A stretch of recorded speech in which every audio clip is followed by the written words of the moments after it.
evening. I've decided to do a Celtic Wheel of the Year spread, starting with Samhain, the current festival, and ending with Mabon.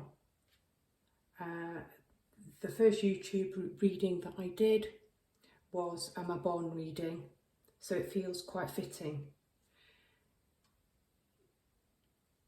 You can read this as a whole 12-month spread. As a reader, I personally don't like to go further out than 3-4 months. So my intention is each card will last 2 weeks.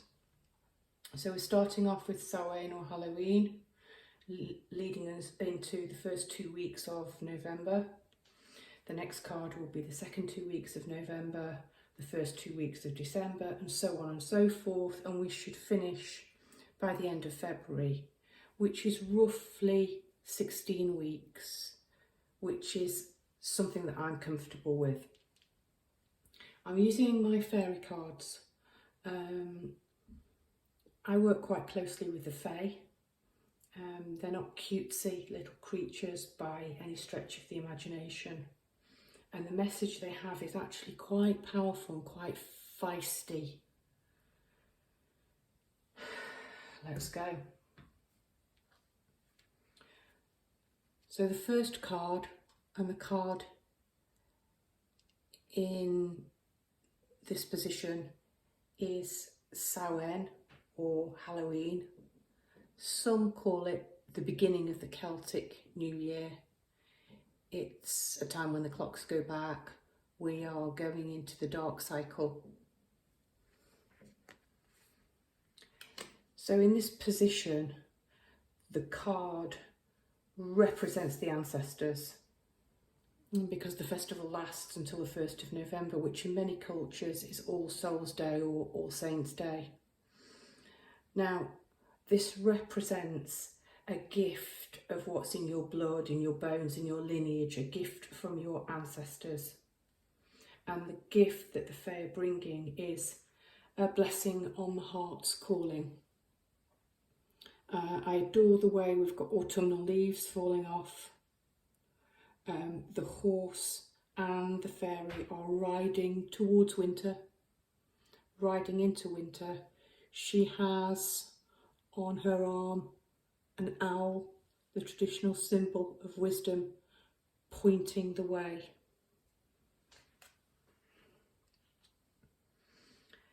Follow your heart, follow your heart's calling, for what the heart wants in its purest form is the right thing.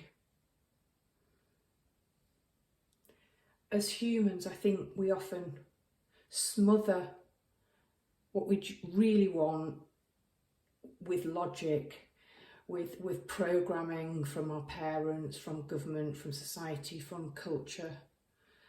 And actually this blessing is to follow your own true self, your own true north.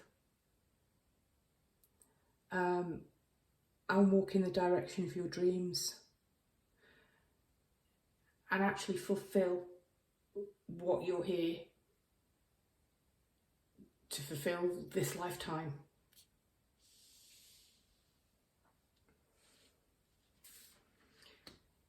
The second card represents the festival of Yule, or the winter solstice. So, like Easter, it is quite flexible. It can move between the 19th and the 23rd of December. It's the longest night of the year. And in this position, the card represents those desires that lie deep and dormant within you, things that have yet to come to life. And what fabulous card to come out for that position, a blessing of power.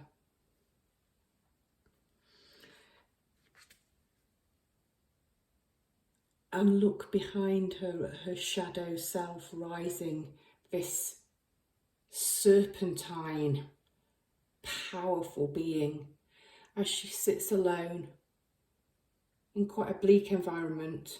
No leaves on the trees, very autumnal wings, dressed all in dark colours, but she's sitting quite serenely in her power. This gift is a gift of determination, of will, and the ability to shape your own life. It's about connecting with your own innate natural power and the shining force within. And look at it rise.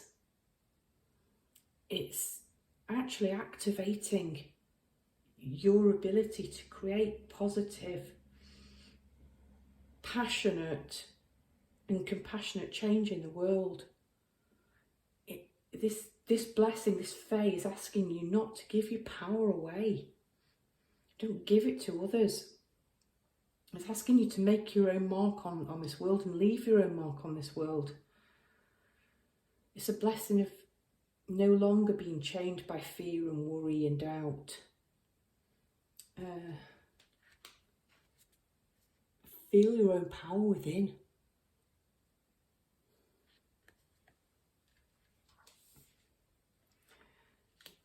The third card is the card of the Celtic festival of Mabon. So it's February the 1st to February the 2nd. It's the festival of the Maiden and the first delicate hopes of spring. And this festival is sacred to the fairy goddess, both fairy and goddess, Brigid, Breeder, Brigant, depending on your own particular Celtic branch. She actually comes out in the last position, so we're going to talk more about Brigid later. The card that comes out for Mabon, first delicate shoots of spring, your dreams, little snowdrops pushing up, you know, we can see spring. So it's a card of hope. And we've got a blessing of the unseelie. The unseelie are the bad boys and girls of the fairy court. And just look at her in her fabulous stripy leggings and her big black feathery wings, perched high up on some gargoyle that looks like some kind of griffin, staring out quite defiantly at the world. A perfect example of the unseelie.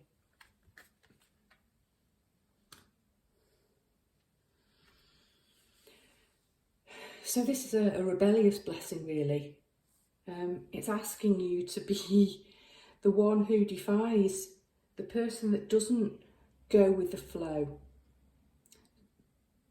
It's following on. It's telling us we are not born to appease or give way before forces that consume and control.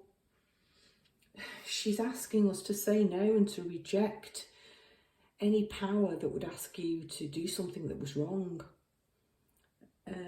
It's the kind of strength that prevents you from staying quiet when you see an injustice, that stops you just going along and getting along, and it actually asks you to stand alone if you must. It's quite a lonely blessing. It's the blessing for the renegade. But the Fae are giving you this power to do this.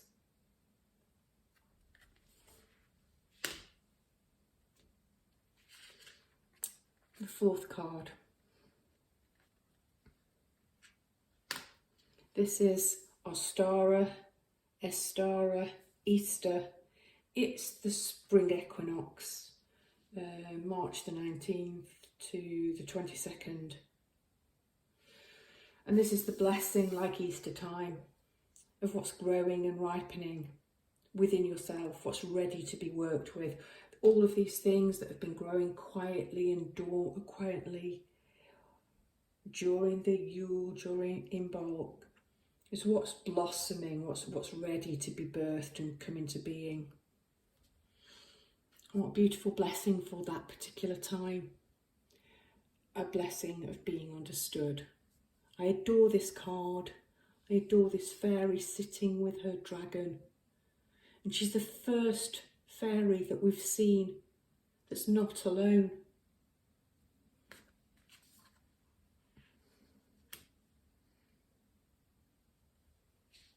So this is about being understood and seen by your soul tribe, but by being recognised for who you are.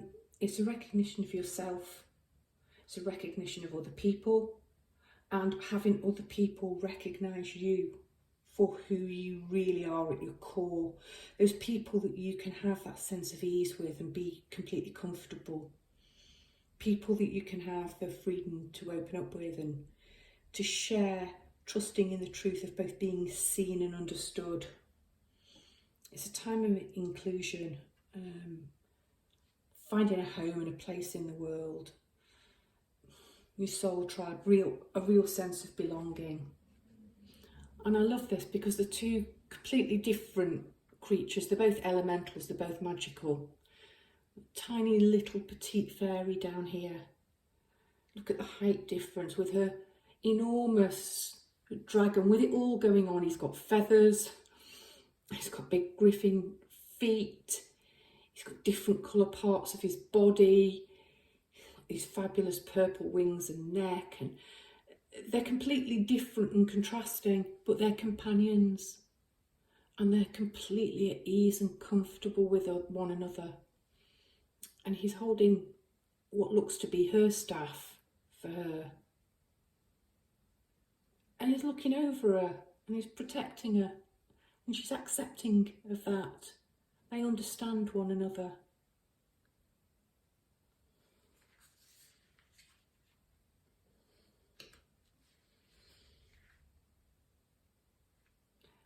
Card number 5.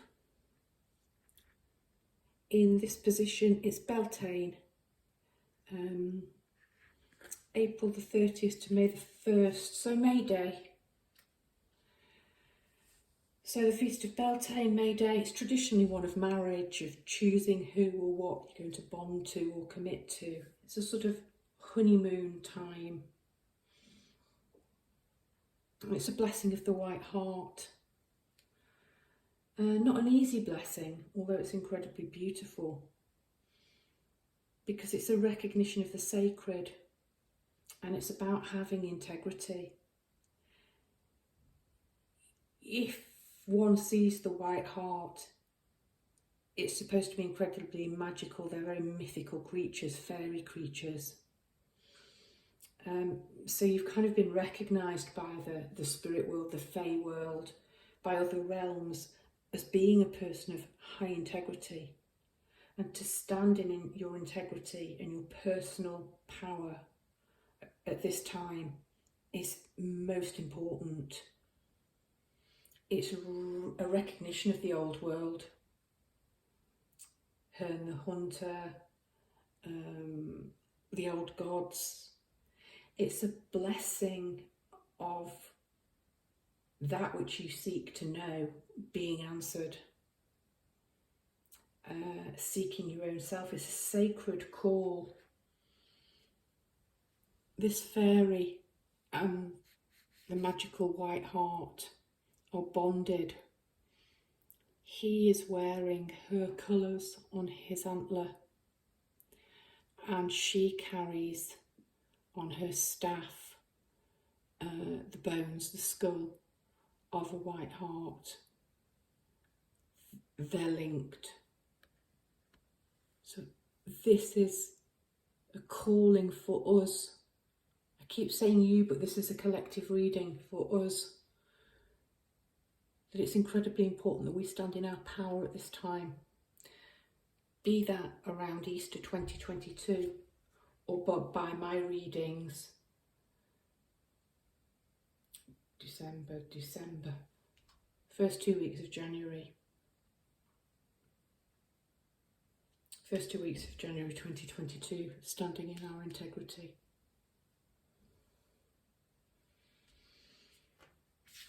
Card number 6.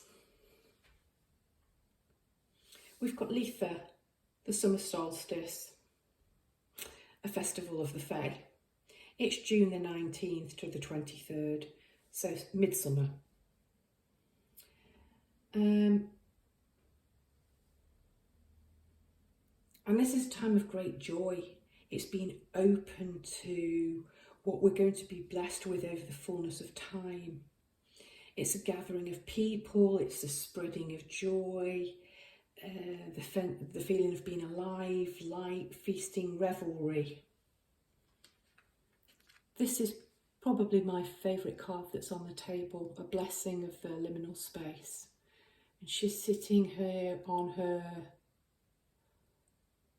waning moon. Yeah, waning moon, I think. Anyway, crescent moon. Liminal space, the space in between. So we've got full moon, we've got new moon. The liminal space is the places in between. Almost the places you would expect to meet the Fae and have a magical encounter. And she's sitting in that waiting space between worlds.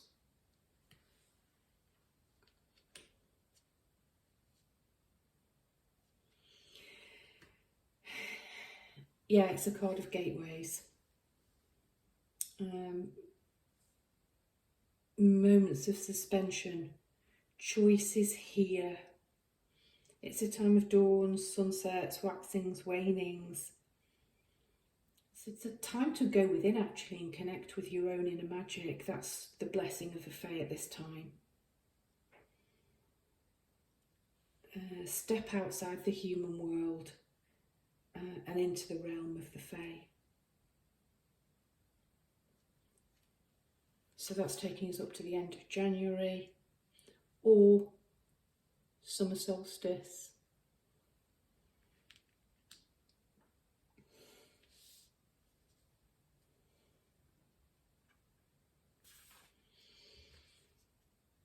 Card number 7 is the festival of Lunasa.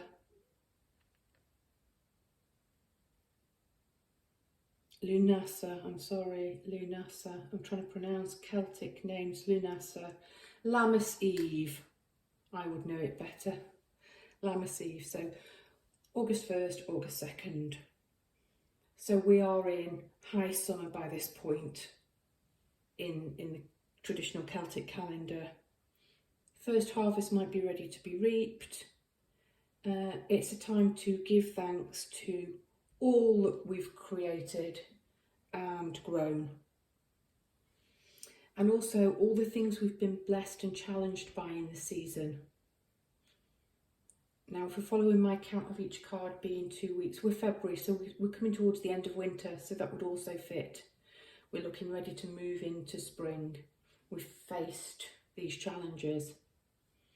And they have been quite challenging cards, asking us to stand alone, sometimes to feel lonely, stand in our own power and truth and integrity.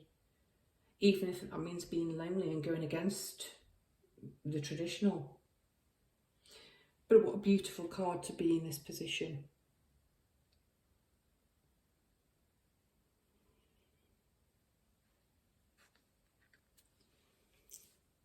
A blessing from a fairy determined to help you.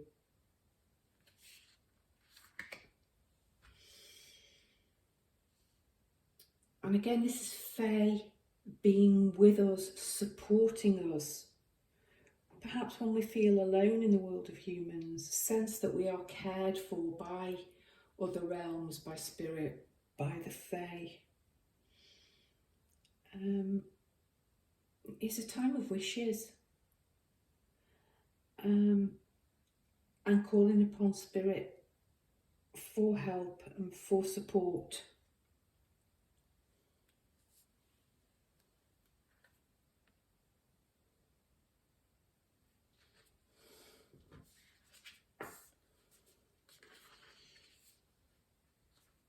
I'm looking at the similarities here. Here we are standing in our own power. And here's the fairy that's going to help us. And they look remarkably similar.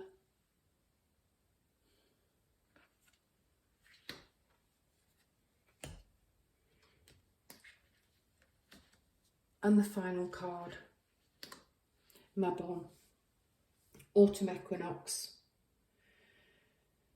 roughly the 20th of September. And the final cycle here, the wheel is starting to turn towards autumn, starting to turn towards the dark period. So again, we are preparing. It's a time of turning inwards. We've started to do that here with this card. And releasing what no longer serves us. Again, if we are following my idea that I would like each card to be read for 2 weeks, but the last 2 weeks of February, we're going into March, we're going into spring, we are releasing. And we've got the blessing of Bridget's flame. So Bridget came up here. This is actually, beginning of February is Bridget's festival. So Bridget is a goddess.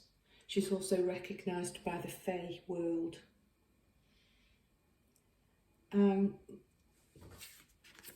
It's a blessing of Bridget's flame. She brings, or the blessing brings, light to the dark spaces, bringing spring to the heart's winter. Her name means goddess of flame or bright arrow, and it's about birthing new ideas, burning away any harm or danger. It's a time of illumination and shining light on our good traits. And these are the blessings that the next 16-week cycle or year cycle, if that's the way you choose to take it, it'd be very interesting to come back in a year and to see what's played out over the year. It'll certainly be interesting. It'll be something I'll be looking back on by the end of February, because this is quite a rebellious reading. I didn't expect it to be quite so powerful.